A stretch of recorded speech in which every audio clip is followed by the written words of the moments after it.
De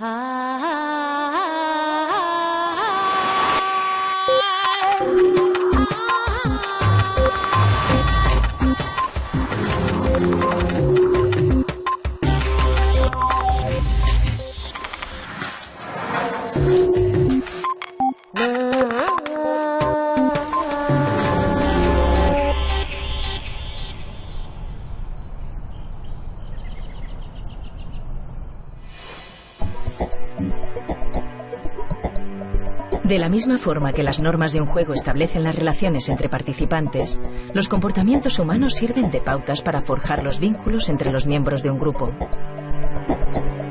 Emociones como la venganza, la compasión o el amor forman parte de esas conductas que han ayudado al ser humano a sobrevivir en comunidad desde hace muchos miles de años. Hoy, en Redes, veremos que incluso la moral es una herramienta heredada biológicamente para consolidar una sociedad.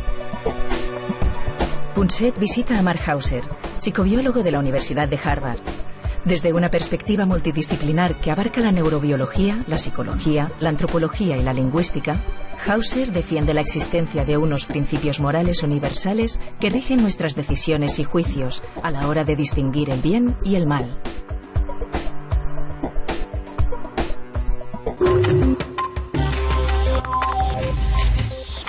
Bueno, en estos tiempos en que se cuestiona tanto la religión, ahora resulta que uno de los científicos más prestigiosos de Harvard, un gran biólogo, Mark Hauser, acaba de sugerir, si no demostrar, que nacemos con una especie de moral, de principios morales universales. ¿No te da miedo, Mark, decir esto en un mundo que parece tan alejado de la moral y tan cerca de la violencia y de la ausencia de un Estado de derecho, ¿no?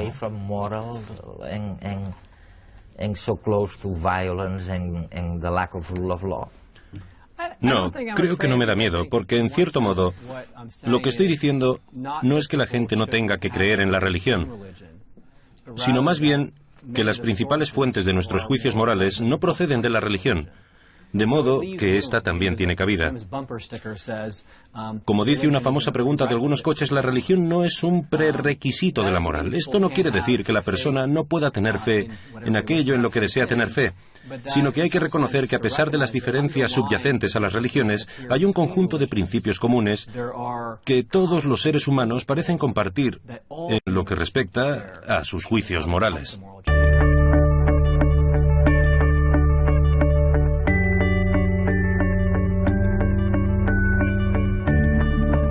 Todo ser humano llega al mundo con unas capacidades de convivencia, tiene capacidades de solidaridad, de agresividad, de competición, de ayuda, y todas ellas le sirven para sobrevivir. Entonces, todas estas capacidades se pueden hacer surgir con un simple juego de pelota.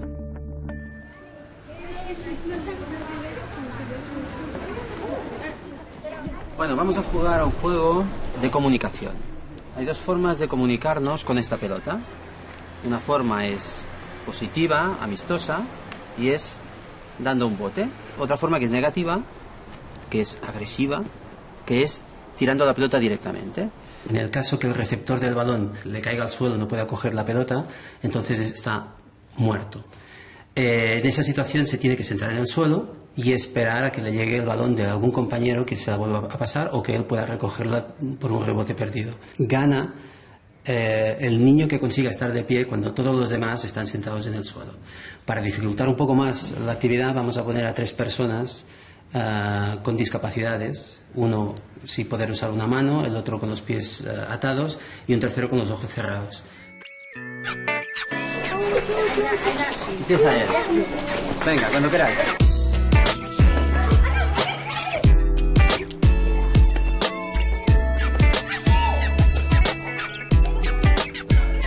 Todos estos comportamientos que vemos son comportamientos universales que tienen una base genética, pero que se desarrollan en cada uno de los individuos de un grupo de manera pues diferente, según la experiencia, según su predisposición, según lo que han vivido. ¿Qué harán los niños en el campo de juego? ¿Se ayudarán? ¿Se traicionarán? ¿Tendrán compasión de los más débiles? ¿Se vengarán unos de otros? Las conductas más universales se reflejan en la simplicidad de este experimento.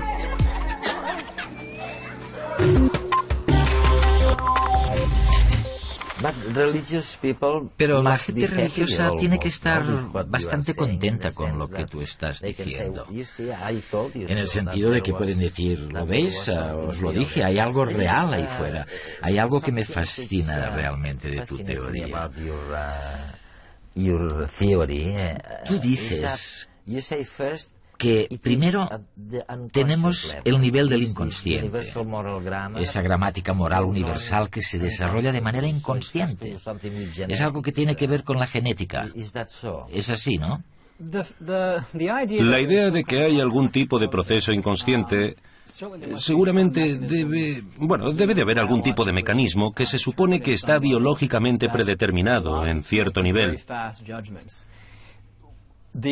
y que nos permite emitir esos juicios muy rápidos. Es una cuestión abierta hasta qué punto esto ha sido aprendido o no. Cuando le pedimos a la gente que nos dé una respuesta de lo que para ellos es moralmente justo ante distintos problemas morales, a veces dan una respuesta, pero no pueden decir por qué. Y esto sugiere un proceso inconsciente que básicamente los empuja en una dirección u otra.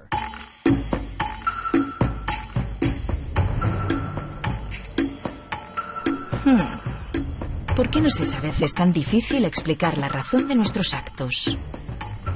Reaccionamos a menudo en nombre de la moral, de la justicia, de la solidaridad. Pero en realidad, apenas conseguimos razonar nuestras decisiones.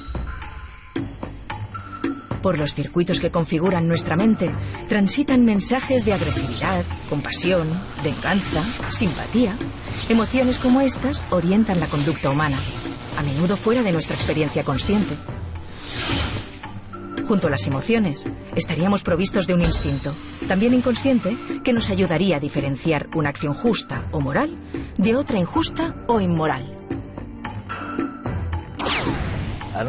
Otra cosa es lo que tú dices de que algún tipo de moral, algunos de estos principios morales, son compartidos con el resto de los animales. Hay algo darwiniano en este planteamiento.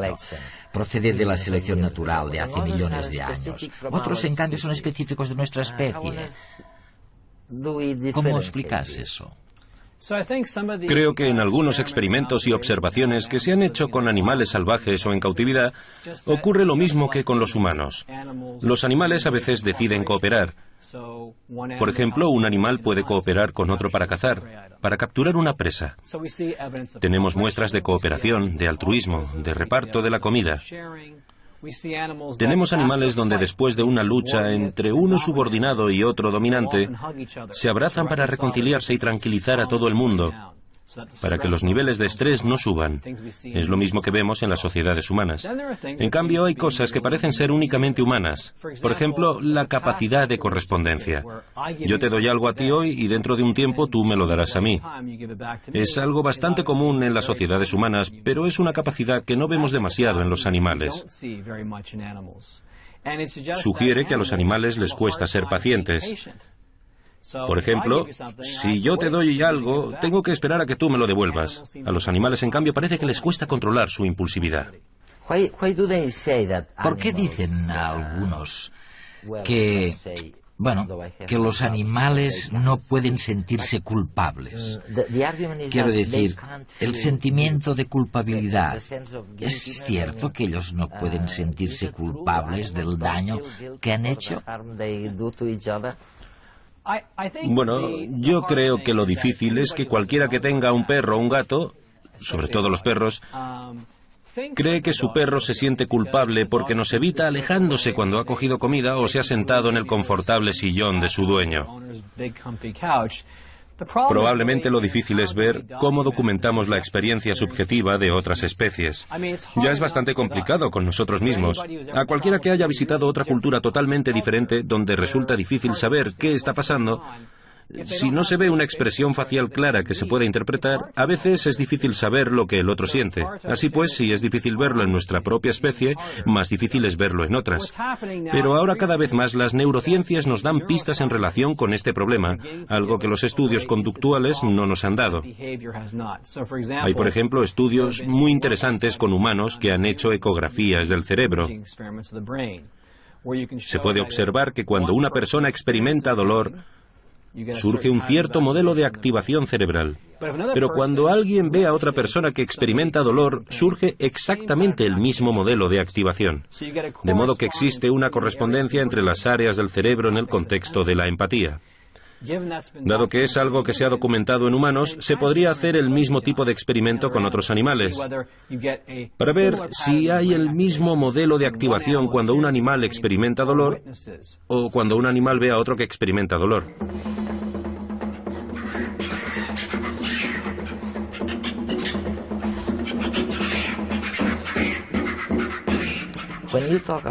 Cuando tú hablas de ciertos componentes básicos en los animales compartidos con nosotros, resulta que uno de esos componentes tiene que ver con el lenguaje. Cuando hablas de ese instinto moral universal, es algo muy parecido, ¿no? ¿Cómo lo relacionarías una cosa con otra? ¿Lo que ocurre con el lenguaje es similar con lo que ocurre con la moral, con esta moral universal? Bueno, la idea básica es que cuando Chomsky propuso la teoría por la cual se hizo famoso, la idea principal era la siguiente. Si nos fijamos en la adquisición del lenguaje en el niño, los estímulos que recibe son escasos comparado con las generalizaciones que hace. Es lo que Chomsky llama el problema de Platón.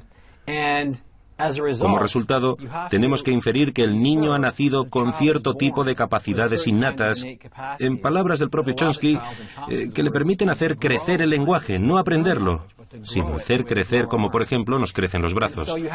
Por ejemplo, hay una maduración biológica muy fuerte de los factores que preparan al niño para el futuro y que forman parte de lo que significa ser humano. Estos principios generales, o en este caso la gramática universal, forman parte de nuestra especie. Esta forma de pensar es una forma muy típica de pensar en la moral, porque al final todos los niños adquieren un sistema moral. ¿Cuál? Depende de su cultura, pero en todas las culturas parece haber ciertos tipos de principios que son universales.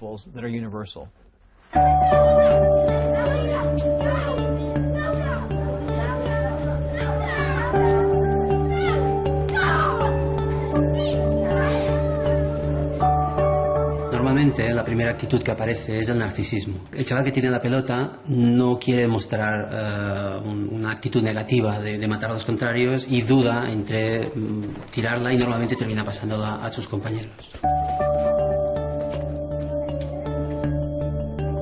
En la actitud del narcisismo también la podemos ver en la cola de un autobús, por ejemplo, en donde todo el mundo respeta su turno porque no quiere demostrar que es egoísta y pasa el primero, y aunque pierda el turno, pues se espera.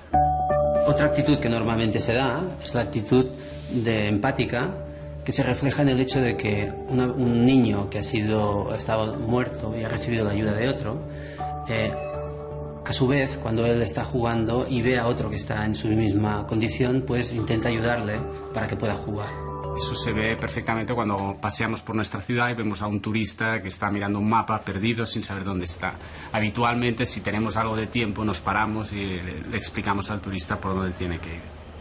Con la introducción de algunos niños con discapacidades provoca que sus compañeros muchas veces intentan ayudarles. Es una forma de ser compasivo con ellos.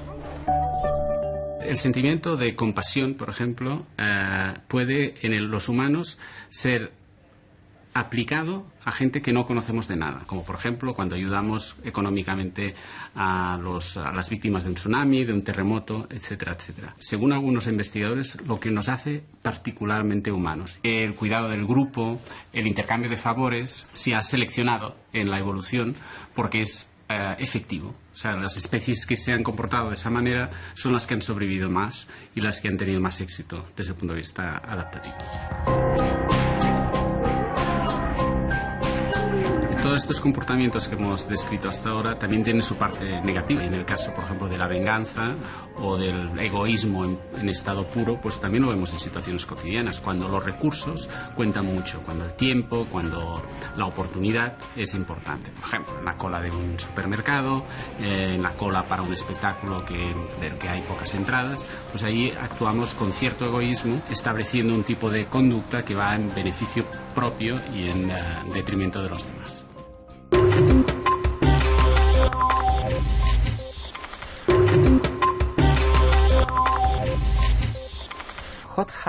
¿Qué ocurre con esos famosos principios que llamamos de anclaje, que inducen a la gente a seleccionar un punto concreto como moral, como lícito, y no otro punto?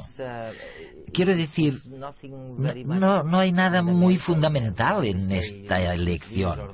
Pueden elegir esto o lo otro, pueden elegir lo mismo pensando que es moral, pero ¿en virtud de qué? Mark, ¿en virtud de qué? No lo sabemos muy bien. Es una cuestión abierta. ¿Hasta qué punto tenemos la opción de elegir? Por ejemplo, en muchos países de Oriente Medio, como Jordania o Palestina, etc., si un hombre descubre que su mujer ha tenido relaciones sexuales con otra persona, será asesinada. Son los crímenes de honor. Ahora bien, en Oriente Medio, las personas encargadas de cometer estos crímenes no son los maridos, sino los familiares de esas mujeres, su madre o hermanas. En este país, en los Estados Unidos, especialmente en el sur, donde todo empezó, si un hombre descubre a su mujer en la cama con su amante, es su responsabilidad. En ambas culturas hay una violación del vínculo marital. Pero de quién es la responsabilidad, eso depende de cada cultura. Por lo tanto, la idea básica es que la gramática universal y la gramática moral universal son principios abstractos en cuanto a su naturaleza cooperativa o dañina. Veamos ahora un ejemplo mucho más concreto. En la mayoría de los países, la eutanasia activa está prohibida. Una persona que está en cuidados intensivos no puede recibir una sobredosis. Pero podemos suprimir el apoyo a la vida, es decir, podemos permitir que muera. Por lo tanto, distinguimos entre la acción y la omisión. Esto es cierto cuando estamos confrontados ante cualquier dilema moral. Las acciones siempre son peor vistas que las omisiones. Ahora bien, si la sociedad puede decidir, no sé si es cierto en España, pero sí lo es en Francia, es la ley del buen samaritano. Si no ayudas a salvarse a alguien que quiere hacerse daño, eres tan culpable como si hubieses cometido el crimen. Aquí, acción y omisión van juntas, son equiparables. En Bélgica y en los Países Bajos ya no hay distinción legal entre eutanasia activa y eutanasia pasiva. Por lo tanto, la sociedad puede decidir. Pero lo importante aquí es que la mente humana ha desarrollado una norma empírica, y es que las acciones son peores que las omisiones. Y yo creo que hay una razón de peso que lo explica. Es mucho más fácil ver las intenciones de una acción que de una omisión. Mientras tú estás aquí sentado, estás omitiendo muchas cosas. Estás matando a muchas personas. Las estás matando porque no las estás ayudando. Cada segundo que pasa estás matando a gente por omisión. Si tú fueses culpable de esto, estarías encarcelado de por vida. Por lo tanto, se insiste en las acciones y no en las omisiones. Los seres humanos estamos acostumbrados a vivir en grupo. ¿Qué ocurrirá si se obliga a 4 jugadores a formar parte de un mismo equipo que deberá luchar contra el resto de participantes? ¿Cambiará el comportamiento de los unos y los otros?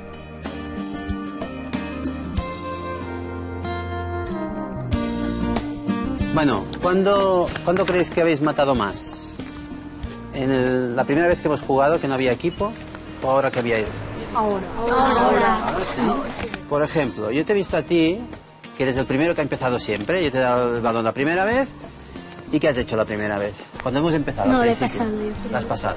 ¿Sí? ¿Y por qué ahora sí y antes no? Porque ahora hay más rivalidad porque hay 4 personas que están dentro de un equipo y vamos más a formatar. Y entonces, ¿vosotros pensáis todos que han sido más agresivos los que iban en equipo que el resto? No. ¿Sí, igual de agresivos? Sí, porque los demás íbamos como un poco con equipo. ¿Ah, sí? Sí. ¿Qué equipo? ¿Todos los demás? ¿Todos? No. Creo que los demás también, como eran un equipo contra todos nosotros, pues nosotros los que no éramos de equipo nos hemos hecho como un equipo, pero sin decir nada, pero íbamos a por ellos y nos la pasábamos para matar más. En este caso aparece claramente una actitud de prejuicio. Los jugadores que forman parte de un equipo se deben a sus compañeros, con lo cual tienen tendencia a mostrarse más agresivos para evidenciar su capacidad dentro del grupo. El resto que no forman parte no son un equipo oficialmente, se agrupan también en equipo para ayudar a combatir al enemigo superior. Este sentimiento de grupo se puede incluso generar en ausencia de condiciones para considerar un grupo objetivo, como por ejemplo puede ocurrir que se genere de manera espontánea cuando viajamos como turistas y nos sentimos parte del grupo de españoles o del autobús azul, etc. Normalmente este sentimiento es uno de los más potentes de nuestra especie. Los sentimientos que nos unen hacen que todo lo que hacen los grupos contrarios nos parezca mal, independientemente de si objetivamente llegaríamos a considerar que es bueno o es malo. Es tan intenso que es posible incluso conductas agresivas, realmente violentas, de la parte del grupo al que pertenecemos contra los demás, aunque con personas, individuos a los que no conocemos y con los que no mantendríamos ningún tipo de relación. Por ejemplo, con los disturbios que hubo en Los Ángeles en el año 92, cuando no se condenó a unos policías que habían apalizado a un miembro de la comunidad negra. Pues bien, los disturbios que ocurrieron, las palizas que se realizaron contra los miembros de la raza blanca que se encontraban por la calle, responden a este sentimiento de grupo de injusticia. La ciencia explica cada vez mejor los orígenes de nuestras conductas más innatas. Y eso no es todo. Un sencillo juego puede ayudarnos no solo a entender cómo somos, sino a enseñarnos las ventajas y los inconvenientes de nuestro comportamiento hacia los demás.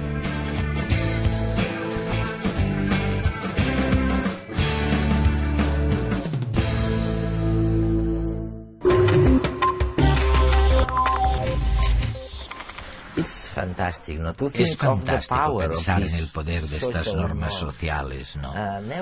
Los neurólogos ahora dicen que el cerebro decide en función de las creencias y no de lo que vemos. No decidimos en función de lo que vemos, sino de nuestras convicciones. Increíble. ¿Tú qué piensas? ¿Cómo podemos enmarcar todo eso con la moral universal de que hablabas? Innata. Una de las cosas que hemos empezado a hacer, y realmente es el resultado de lo que escribí en mi libro Moral Minds, es empezar a utilizar tecnologías en neurociencias para intentar identificar circuitos cerebrales que son cruciales en la toma de decisiones morales. Una línea de investigación que algunos ya conocen, de hace muchos años, el famoso caso de Phineas Gage, un hombre del siglo XVIII, un trabajador del ferrocarril, que estaba manipulando hierro, y este le atravesó los lóbulos frontales. Se levantó, parecía que estaba bien. Con el tiempo, perdió todas sus funciones sociales. Como han descrito los neurólogos, entre ellos Antonio Damasio, parece que cuando esta parte del cerebro, el lóbulo frontal, está dañado, perdemos una conexión entre nuestras emociones y nuestra toma de decisiones. Aunque todo esto parece cierto, resulta que cuando estamos confrontados a dilemas morales, para cierto tipo de problemas morales, esta zona es muy relevante, pero para otros muchos no lo es. Lo que sugiere es que para algún tipo de problemas morales, las emociones parecen ser irrelevantes. Se pueden tomar decisiones basándose en lo que alguien creyó, en lo que alguien intentó. Y parece que las emociones no desempeñan ningún papel. Pero cuando surge un dilema, cuando la acción causa daños a uno pero beneficia a muchos, surge el conflicto.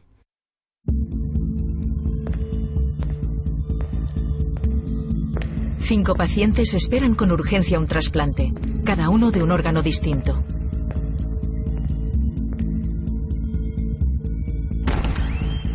Entonces, un individuo en perfecto estado de salud llega al hospital a hacerse un análisis de sangre. ¿Mataríamos a este individuo para recuperar sus órganos y salvar la vida de los 5 pacientes a la vez? Puedo matar a una persona y salvar a 5. En tal caso, estos pacientes con el lóbulo dañado prefieren salvar a los 5. La repugnancia del daño no tiene demasiada importancia y se hace realidad el mayor bien en sentido utilitario. Los neurocientíficos están empezando a señalar cuáles son las estructuras importantes desde un punto de vista causal, que nos permiten emitir juicios morales, creencias, emociones, intenciones, etc.